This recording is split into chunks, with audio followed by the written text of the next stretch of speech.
गिरधर लाल की जय। परम मंगल में परात प्रखलेश्वर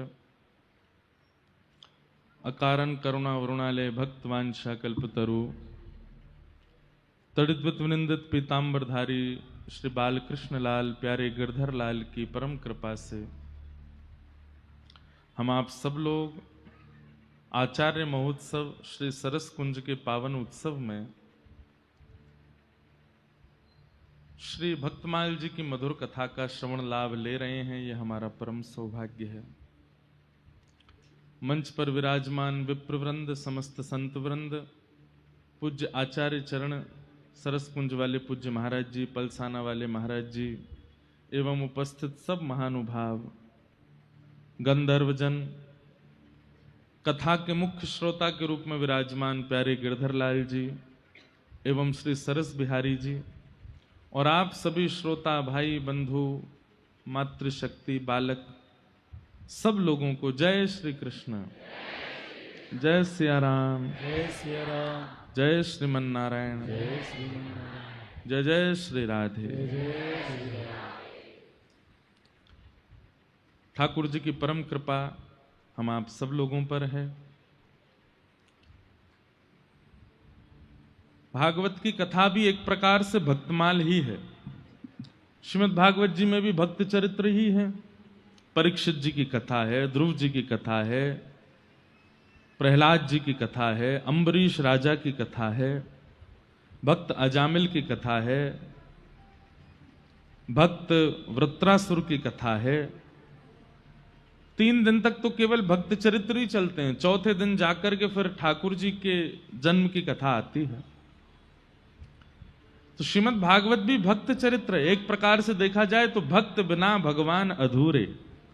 भक्त है ही नहीं तो ठाकुर जी भी अधूरे से ही हैं। कुछ कहा सुनाओगे फिर? अगर ठाकुर जी के चरित्रों से भक्त चरित्र हटा दिए जाएं, खबरदार ध्रुव जी का नाम मत लीजिएगा, मीराबाई का नाम मत लीजिएगा, सुदामा जी का नाम मत लीजिएगा, केवल ठाकुर जी का चरित्र। तो ठाकुर जी की लीला में भी यशोदा जी कौन है? वो भी भक्त हैं। गोपियां कौन है? वो भी भक्त हैं, उनको भी हटा दो। नंद बाबा कौन है? वो भी भक्त हैं। वसुदेव देव की कौन है? वो भी भक्त हैं, उनको भी हटा दो। अकेले ठाकुर जी राज करो आप तो सिंहासन पर बैठ के। ठाकुर जी के चरित्र गायन हो ही नहीं सकते भक्तों के बिना, लेकिन ठाकुर जी के बिना भक्तों के चरित्र खूब गा सकते हैं। जिन चरित्रों को हम सुन रहे हैं वो चरित्र ऐसे हैं जिनमें ठाकुर जी प्रकट हुए। पर मुझसे लेके यहां तक और वहां तक जितने भक्त बैठे, हम वो भक्त हैं, अभी तक ठाकुर जी आए नहीं है हमारे पास। हम भी तो भक्त हैं, हमारे भी चरित्र हैं। हमसे पूछो, हम तो इतने लोगों से मिलते हैं, इतने बच्चों से मिलते हैं, उनकी परिस्थितियां सुनकर के लगता है कि इनका भी एक चरित्र बनाया जा सकता है, उसको भी गाया जा सकता है। बस उसमें एक ही कमी है कि ठाकुर जी नहीं आए हैं अभी तक, बाकी सब आ चुके हैं।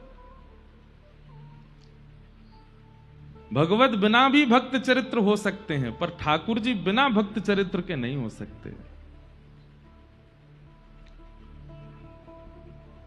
ये सौभाग्य हमें सरस कुंज ने प्रदान किया कि हमें भक्तमाल जी की कथा सुनाने का अवसर मिलता है।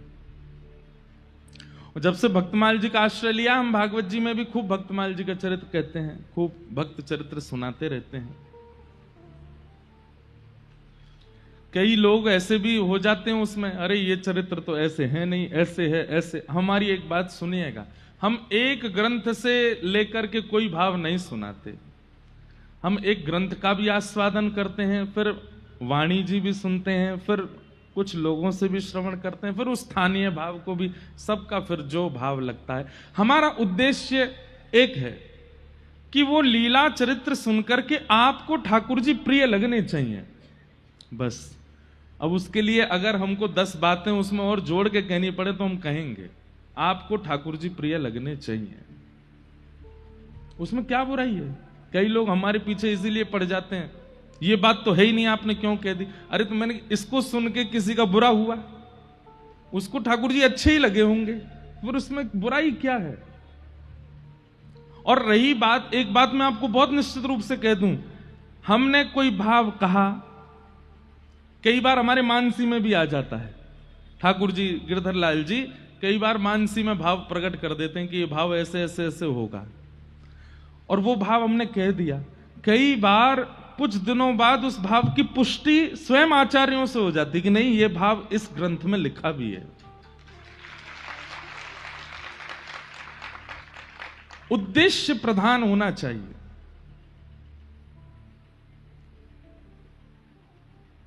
उद्देश्य प्रधान होना चाहिए। उद्देश्य क्या है कि कृष्ण प्रिय लगें। हम अगर अपनी प्रियता चाहते कि हम प्रिय लगें तो यहीं पे ही आसन डाल के बैठे रहते, पूरे दिन आओ दक्षिणा चढ़ाओ पाम छुओ चलते बनो। हम तो मिलते ही नहीं, किसी से मिल ही नहीं रहे हैं। भाई ठाकुर जी तो मिल लो, ठाकुर जी के पास जाओ, उनकी कथा सुन लो, हमसे बस माध्यम ले लो भाव का।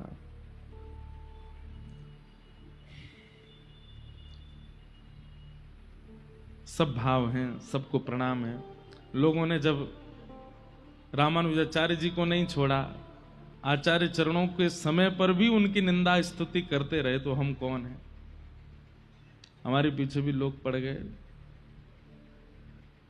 दीक्षा देने का मन हमने 10 साल बाद बनाया। 10 साल तक हमने दीक्षा ही नहीं दी, और 10 साल बाद जैसे ही मन बनाया कि दीक्षा देंगे, वो भी मन हमने नहीं बनाया, बहुत आग्रह किया, और आग्रह नहीं आज्ञा की आचार्य चरणों ने कि दो।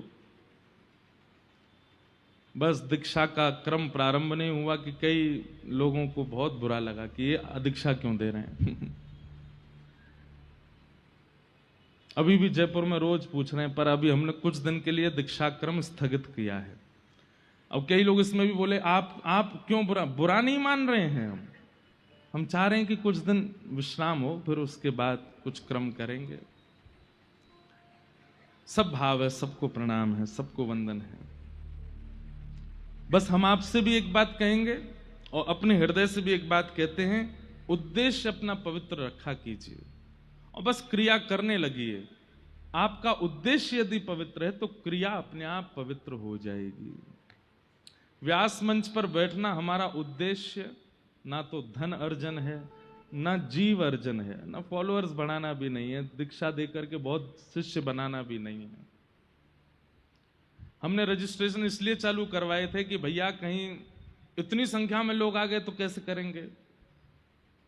हमें थोड़ी पता था कि 7.5 लाख लोग रजिस्टर हो जाएंगे उस पर, और उसमें से दीक्षा कितनों को दी? 2,500 लोगों को दीक्षा दी बस। और वो भी एक एक व्यक्ति को बुला करके बड़े आराम से विधिवत रूप से। तब भी हमने कहा था कि हमें तो दीक्षा जीवन भर देनी है, पर आपकी दीक्षा तो एक ही बार होनी है, तो उसमें हम जल्दी क्यों करें, हम तो आराम से ही देंगे ना। और उसमें भी ये हुआ कि महाराज जी पैसे लेके दीक्षा दे रहे हैं, ऐसा कर रहे हैं। सब इन सब भावों से हमारे भाव बड़े धीमे पड़ जाते हैं। लेकिन फिर मन में आता है कि जब आचार्यों को नहीं छोड़ा तो हम तो बहुत छोटे से तिनका हैं, हमारे पीछे पड़ जाएं तो कौन सी बड़ी बात। इसलिए हम मिल भी नहीं रहे हैं और इसीलिए हम दीक्षा भी नहीं दे रहे हैं। तो कुछ समय का अवकाश है, लेकिन जरूरी नहीं है, बहुत जल्दी फिर से हम करेंगे क्रम। लेकिन जयपुर में मिलने का क्रम रख रहे हैं। 25 तारीख को जिस दिन कथा विश्राम है, उस दिन सुबह 9 बजे यहीं मिलेंगे। यहीं आप लोग सब, कोई बच्चे चित्र बना के लाते हैं, कोई माताएं अपने घर से कुछ बना के खिलाना चाहती हैं, ऐसे सबके भाव होते हैं। हमें एक चीज से बहुत डर लगता है, और हमको किसी से नहीं। एक तो जीवों में छिपकली से लगता है, उसको तो किनारे करो। लेकिन दूसरी हमको एक ही चीज से डर लगता है, और वो है वैष्णव अपराध। आप सब वैष्णव हो, हमारा ना मिलना, आपके बीच में ना आना आपके हृदय को अगर कष्ट पहुंचाएगा तो उसका अपराध मुझे लगेगा। तो इसलिए यह क्रम करेंगे कि हम एक दिन यहीं आसन लगा देंगे, आप लोग आते जाना, प्रेम से मिलते जाना। अध्ययन का समय रहता है सुबह, इसलिए 9 बजे से यहां मिलेंगे, और 9 बजे ही हम बैठ जाएंगे और 10:30 बजे तक ही मिलेंगे। उसी बीच में आप लोग जल्दी जल्दी बस अपने भाव जो भी हों लिख करके लिया, जो आपको प्रिय लगता है लाल जी के लिए, हमारे लिए, हमको दे देना। दान दक्षिणा की आवश्यकता हमको नहीं है। मंदिरों में विकास होता रहे, वहां की उज्जवलता बनी रहे, मंदिरों की सेवा चल रही, इसलिए वहां की दान पेटियों में खूब दीजिए। हमारे पास तो आप केवल प्रेम और भाव लेके आइए। आपका मुखमंडल देख के हमको पता चल जाता है कि कथा का असर हो रहा है कि नहीं, और वो असर होना चाहिए। तो सब भाव हैं। बस ऐसे ही सरस बिहारी जी से प्रार्थना है कि ऐसे ही भक्त चरित्र सुनाते रहें, ऐसे ही भक्ति भाव सुनाते रहें, ताकि आप सबके जीवन में ठाकुर, जैसे हमारे पास गिरधर लाल जी आ गए, ये कैसे कैसे अनुभव कराते हैं हम कहां बताएं आपको। आज इतने सुंदर लग रहे हैं कि मेरी नजर ही ना लग जाए इनको, इतने प्यारे लग रहे हैं आज। कल हम गोविंद देव जी गए भागते दौड़ते, तो जैसे ही रात में पहुंचे तो श्री गोविंद देव जी माला वाला सब उतार करके बढ़िया बिल्कुल शयन के वस्त्र में खड़े थे। तो हमारे बगल में बड़े भैया जी बैठे। मैंने कि ऐसा लग रहा है कि ये कथा सुनने आए थे और कथा से तुरंत भागे होंगे, तो रास्ता में सबरी माला वाला टूट टाट के गिर गई है। और जैसे ही आए के खड़े भाई, अब वो तो शयन का श्रृंगार है पर हमारा भाव है। और इतने में ही देखा कि गोविंद देव जी की ये जो इधर वाला पटका था ना, वो पटके का छोड़ किशोरी जी ने ऐसे पकड़ रखा कि कहीं अब नहीं भाग जाए, तो ऐसे पकड़ के खड़ी थी। हम भैया जी से बोले देखो कैसा स्वरूप लग रहा है आज। और संध्या का शयन का दर्शन इतना बढ़िया लगता है गोविंद देव जी, ऐसा लगता है पूरे दिन की मेहनत करके अपना दफ्तर से लौट के आए हों बेचारे, बहुत प्यारे लगते हैं। शयन का पद सुनाया कीजिए श्री गोविंद देव जी को, थक जाते हैं, पूरे दिन खड़े रहते हैं बेचारे भक्तों के सामने। तो ये सब भाव आपके चित्त में प्रकट हो कि जब जब आप किसी स्थिति में जाएं तो वहां स्थिति सामान्य ना लगे, कि लीला लगे, ये कोई लीला प्रकट हुई है। और ये तभी हो सकता है जब सत्संग चित्त में गढ़ करके बैठ जाए। कथाएं सुनने का और कोई औचित्य नहीं है। हमारे आचार्यों के बारे में ये बात कैसे कह दी, ये तो है ही नहीं। हमारे आचार्य के बारे में ये वाली बात ऐसे नहीं, ऐसे कहनी। अरे उद्देश्य तो ये है ना कि चित्त में प्रेम आवे। अगर उस प्रेम को प्रस्तुत करने के लिए कोई रिश्तेदार करवाने जाता है रिश्ता, उनकी बेटी कैसी है, अच्छी है, और क्या, बहुत अच्छी, बहुत पढ़ी लिखी, सब। अब भाई उसको भले ही थोड़ा बहुत पता है, लेकिन अगर अच्छी जगह रिश्ता हो जाए तो चार बातें और बना के बोल दे तो क्या बुराई। हां, आपकी बात ठाकुर जी से कहनी होगी तो हम जरूर कहेंगे कि इतने अभी भक्त नहीं हुए हैं, लेकिन ठाकुर जी आप कृपा करना। पर ठाकुर जी की प्रशंसा अगर आपके सामने करनी हो, आचार्यों की प्रशंसा, उसमें तो हमें चार बातें अपनी तरफ से लगा के बोलनी चाहिए, ताकि आपको वे और प्रिय लगे। और हमारा उद्देश्य है, हम भाव से कथा कहते हैं, तो आप लोग भाव से सुनो। 2 दिन हमने हमारे आचार्य चरण, जिस परंपरा में हमारी दीक्षा है, ऐसे श्रीमद रामानुजाचार्य जी महाराज, शेषावतार भाष्यकार श्री रामानुजाचार्य जी महाराज का चरित्र सुना। हम सत्य बता रहे हैं, हमारे अंदर जो ये भाव आए हैं ना, ये हमारी आचार्य प्रणाली से ही आए हैं। भले ही हमारे आचार्य चरण और हमारी आचार्य प्रणाली दक्षिण भारत में है, पर उन्हीं की कृपा है। क्योंकि जब आपकी दीक्षा होती है ना, तो आपको एक गुरु का आशीष नहीं मिलता। अस्मदाचार्य पर्यंताम, आदि गुरु से लेकर के और इन तक जितने आचार्य चरण हुए हैं, सबके भाव आपके चित्त में आते हैं। और ये भाव हमारे आचार्य चरणों से ही आए हैं। आज जिनका चरित्र सुनने के लिए हम बैठे हैं, आज कल, और हो सकता है कि ये चरित्र में ही पूरे कथा निकल जाए। श्री राधा कृष्णावतार, श्री राधा भाव भावित श्री चैतन्य महाप्रभु, जिनके, और हम बहुत ध्यान पूर्वक कहते हैं, विरह से ओतप प्रोत, मैं बोलने भी वाला हूं ना, अभी बोला नहीं है, बोलना भी चाहता हूं तो मेरे रोंगटे खड़े होते हैं। श्री चैतन्य महाप्रभु, जिनकी भाव प्रणाली में ही श्री गोविंद देव जी हैं, श्री गोपीनाथ जी हैं, श्री मदन मोहन जी हैं, श्री राधा रमण जी हैं, श्री जुगल किशोर जी, श्री विनोदी लाल जी हैं, श्री दादा दामोदर जी हैं, जिनके हम दर्शन करते हैं। जिनकी भाव प्रणाली में श्री रूप सनातन गोस्वामी हैं, जिनकी भाव प्रणाली में ही श्री गोपाल भट्ट गोस्वामी, जीव गोस्वामी, लोकनाथ गोस्वामी पाद हैं। ऐसे श्री चैतन्य महाप्रभु। श्री नित्यानंद कृष्ण चैतन्य की भक्ति दसों दिश विस्तरी। श्री नित्यानंद कृष्ण चैतन्य की भक्ति दसों दिश विस्तरी।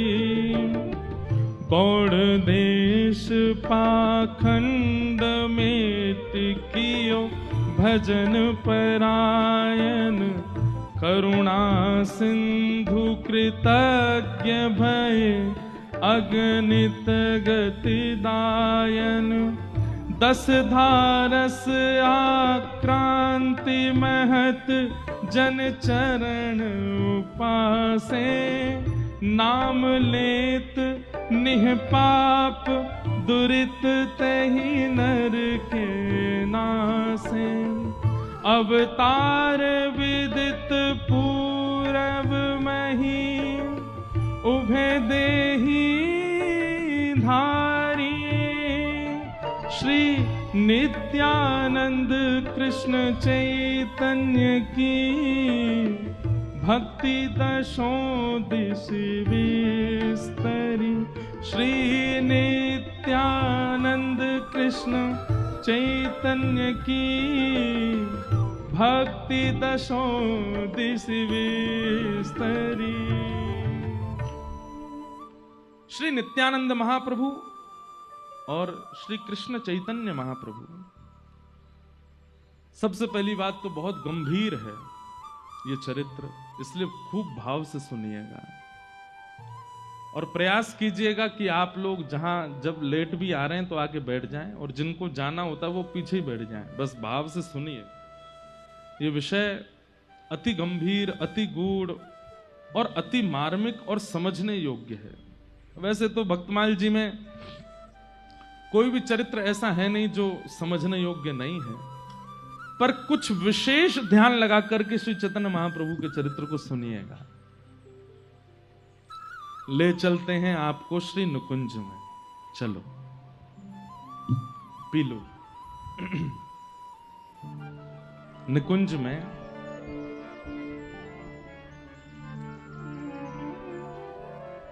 नित्य केली करते हैं श्री राधा माधव।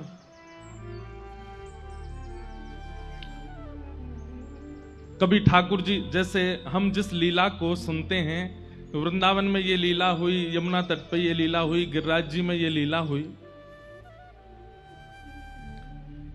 कई बार कई लीलाएं प्रकट रूप से धाम में नहीं हुई हैं, पर फिर भी वो लीला चलती रहती है। क्यों? निरंतर गोलोक धाम में ठाकुर जी की लीला चलती रहती है, उसमें कभी विश्राम नहीं होता। अभी हम लोग कथा सुन रहे हैं, इस समय भी कोई लीला चल रही होगी। और लीला पता है क्या चल रही होगी? आज छठी उत्सव मनाना होगा निकुंज में, सब सखियां घेर करके ठाकुर जी को छठी मना रही होंगी। और फिर आज छठी उत्सव विश्राम होते ही कल से तैयारियां शुरू होंगी। क्यों? निकुंज में श्री राधाष्टमी मनेगी, श्री किशोरी जी को प्रादुर्भाव होगा। तो एक दिन निकुंज में एक खंभ की टेक लगाकर के श्याम सुंदर बैठे हैं और अत्यंत गहन चिंतन में हैं। और मुखमंडल देख करके पता चल रहा है कि बहुत चिंतित हैं। तभी श्री प्रिया जी का आगमन होता है और श्री प्रिया जी आकर के श्री चैतन्य श्री ठाकुर जी से कहती हैं, हे श्याम सुंदर, आपके मुखमंडल से ऐसा पता लग रहा है कि आप कोई गहन चिंतन में हैं, किसी अंतरंग विचार में हैं। कहा बात है, कहां सोच रहे हो? ठाकुर जी बोले, ना श्री जी, कछु बात ना, मैं तो ठीक हूं। हंसने लगे। तो जैसे कोई व्यक्ति चिंतित हंसता है ना, तो उसकी हंसी से पता चल जाए चिंता में है फिर भी हंस रहा है। किशोरी जी बोली, आपकी हंसी से ही पता चल रही है कि चिंता में हो, जबरदस्ती हंस रहे हो। कहा बात है, मुझे बताओ। बहुत पूछने पर भी ठाकुर जी नहीं बोले। तो श्री जी ने हाथ पकड़ लिया, बोले मुझ को बताओ, नहीं तो फिर देखियो मैं आज प्रसाद नहीं पाऊंगी, आज भोजन नहीं करूंगी। हठ पूर्वक जब किशोरी जी पूछने लगी तब ठाकुर जी कहते हैं, मैंने ब्रजवासीन को कितनो विरह दियो ना। जिन ब्रजवासीन ने मुंह को पलकन पे रखो, जिन यशोदा मैया ने मुंह को कभी अपनी गोद ते उतरन नहीं दियो, जो नंद बाबा मेरे पीछे पीछे डोलो करते, जो गोपियां जिनका जीवन ही केवल मैं था, ये मधुमंगल श्रीदामा, ये जितने मेरे भक्त हैं, जितने मेरे सखा हैं, इनको जीवन प्राण में हतो, मेरे सिवा इनने कोई को कछु महत्व ही नहीं दियो। और आप तो केवल दर्शन भी मेरे, देखती भी मुझे हैं, श्रृंगार भी मेरे भाव से करती हैं, अन्न जल भी वो सेवन करती हैं जिसमें कहीं ना कहीं मेरा भाव विराजमान हो।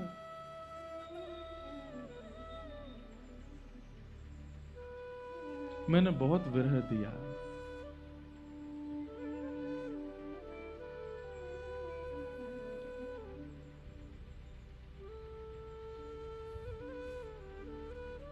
किशोरी जी बोली, अब आप इस बात का चिंतन क्यों कर रहे हैं? इसके चिंतन का भाव क्या है?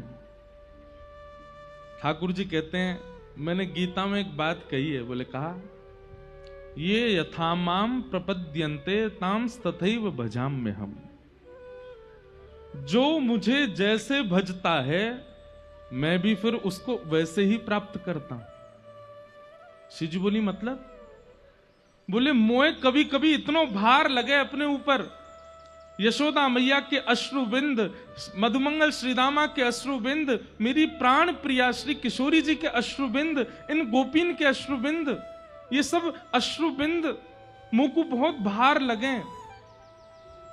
मैं निर्दयी नहीं हूं, पर मुंह को लीला संवरण के लिए निर्दयी बनना पड़ो, और मैं हृदय पे पत्थर रख के व्रत छोड़ के चलो गयो। मैं तो रहो द्वारिका में, मैं तो रहो मथुरा में, इतने सुख में विराजो, और मेरे ब्रजवासी दिन रात रोते रहते मेरी याद में। श्री जी मैं इतना निष्ठुर नहीं हूं। तो राधा रानी बोली, मैं जानू आप नहीं है निष्ठुर, आप क्यों ये विचार कर रहे हैं? बोले नहीं ना, मेरे चित्त में वो भार बन के बैठी है बात। किशोरी जी बोली, तो क्या चाह रहे हैं आप? बोले अब मैं रोऊंगा, अब मैं रुदन करूंगा, और जितनों ब्रजवासी मेरे लिए रोए हैं उतनों ही मैं रोऊंगा, और उनसे ज्यादा रोऊंगा, और रो रो करके बिलक बिलक करके अपने यहां ऋण से मैं उऋण होऊंगा। श्री जी थोड़ी हैं तो मन से उदास बात सुन करके, पर हंस के बोल रही हैं, आप नहीं रो पाओगे। ठाकुर जी बोले क्यों, मैं क्यों ना रो पाऊंगा? बोले कौन के विरह में रोओगे? किसके विरह में? आपको विरह है किसका जिसके लिए आप रोओगे? आप एक बार कहते हैं श्री राधा, और आपके श्री राधा कहते ही मैं स्वयं को रोक नहीं पाती हूं, मैं तुरंत प्रकट हो जाती हूं। विरह होता है आपको? आप कहोगे हे यशोदा मैया तोड़ी तोड़ी चली आवेगी, आप कहोगे नंद बाबा 100 काम छोड़ करके आवेंगे, आप कहोगे मधुमंगल श्रीदामा रूठे बैठे होंगे तो उठ के आ जाएंगे, लाला बुला रहे हो। आपको विरह होता कहां है तो आप रोओगे?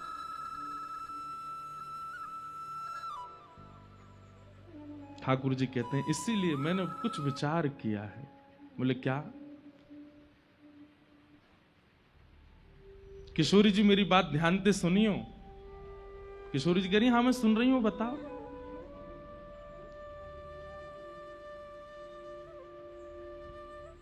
बोले मैं आपको देख सकूं, नंद बाबा को देख सकूं, यशोदा मैया को देख सकूं, ब्रजवासीन को देख सकूं, पर मैं खुद को ना देख सकूं। मैं आपको नाम गा सकूं पर मैं खुद को नाम ना गा सकूं, क्योंकि मैं स्वयं वही हूं। अगर मैं हूं मैं ही पर आपके भाव में परिवर्तित है जाऊं तो मैं अपनो नाम गा सकूं, खुद को पुकार सकूं, खुद को ध्यान कर सकूं, खुद के लिए रो सकूं। श्री जी बोली मतलब? बोली मेरी 3 इच्छाएं अधूरी रह गई हैं और उन इच्छाओं को मुझको पूरा करना है। कौन कौन सी इच्छा? सबसे पहली मेरी इच्छा है कि श्री राधा जी के चित्त में जो प्रेम है मेरे प्रति, वो प्रेम कैसा है उसका मुझे अनुभव करना है। मेरे हृदय में आपके प्रति कैसा प्रेम ये मैं अनुभव करके देख चुका, पर आपके चित्त में मेरे प्रति कैसा प्रेम है उसका मुझे अनुभव करना है। दूसरी बात, मेरे रूप माधुरी, जब मैं चलूं तो गोपीन के हृदय रूपी मयूर नृत्य करने लगे। जब मैं गोपीन को देखूं तो उनके हृदय में जैसे मानो कोई कटाक्ष कोई कर गए हो। मैं गैयान को देखूं, इन गैयान के थननते दूर बहने लगे। ऐसो मेरे रूप में कहा है, मैं अपने रूप को जानना चाहूं। जिस रूप लावण्य को देख करके गिरिराज जी की शिलाएं भी पिघल जाती हैं, उस रूप का आस्वादन मुझे ही करना है कि मेरे इस रूप में ऐसा क्या है, मेरी मधुरिमा में ऐसा क्या है जिससे ये सब हो जाता है। और तीसरी मेरी इच्छा,